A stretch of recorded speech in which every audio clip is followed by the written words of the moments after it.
It's like the global warming debate. I would like to see finally some people of genuine disinterest, high intelligence, and perfect credentials with no ties to anything else but science. Give me a reading. In the case of the indigenous reserves, it's the same it's a parallel in Newfoundland. We have the small outports collapsing because the economy is dying over the last 5 or 6. There is no way in the world that these towns that lasted for so long can live any longer. Now, you're not allowed precisely to ask that question in the current context, and so the debate is not only crippled, it's stultified from the beginning. So what that means is that the whole reconciliation exercise is going to end up being a show, being nothing but another pack of lies.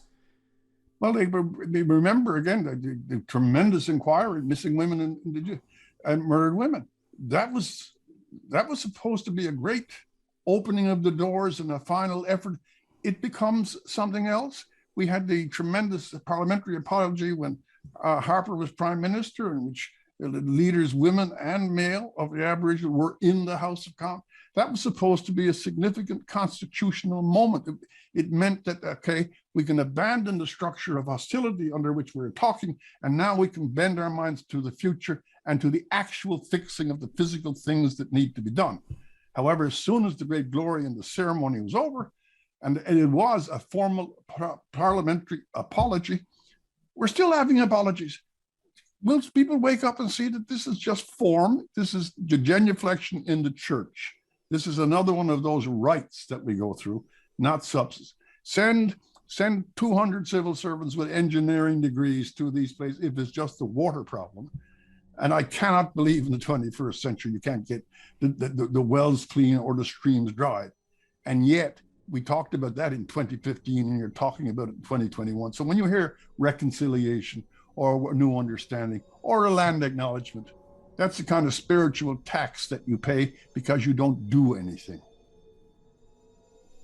And so do you think that my analogy between the at least a sizable proportion of the reserves and the doomed small towns across Canada, does that seem accurate to you?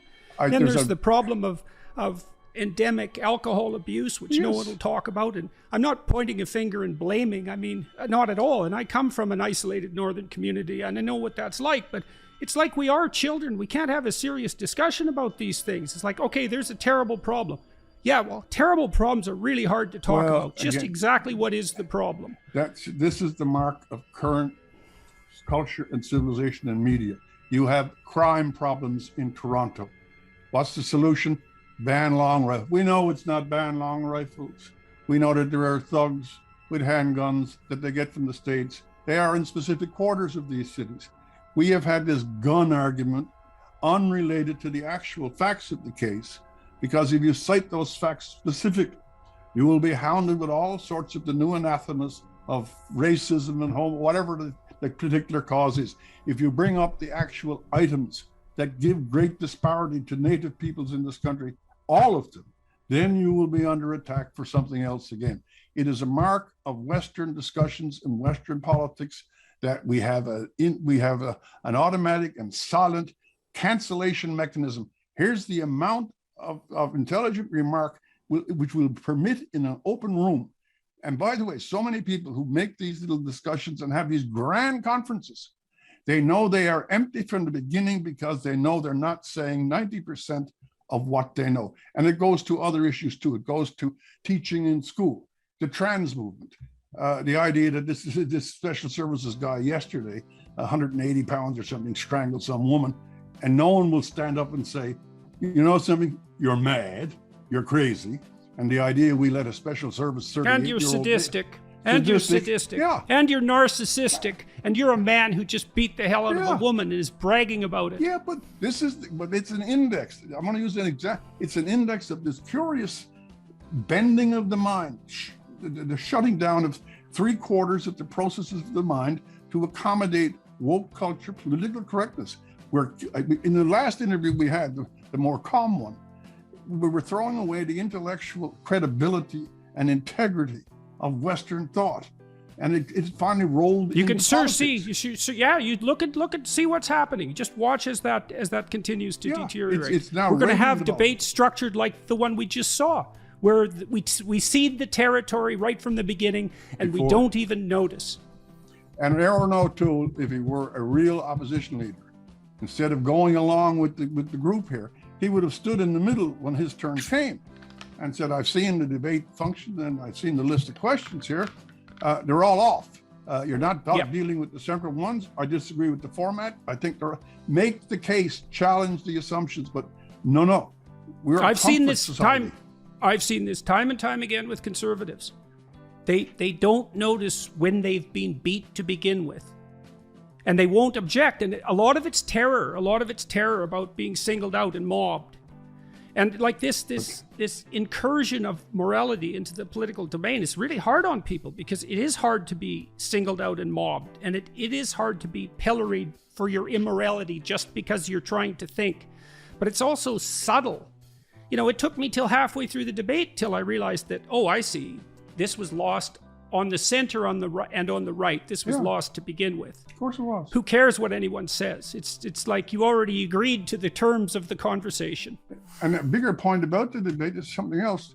As I've noted, there were 2 in Quebec and one in.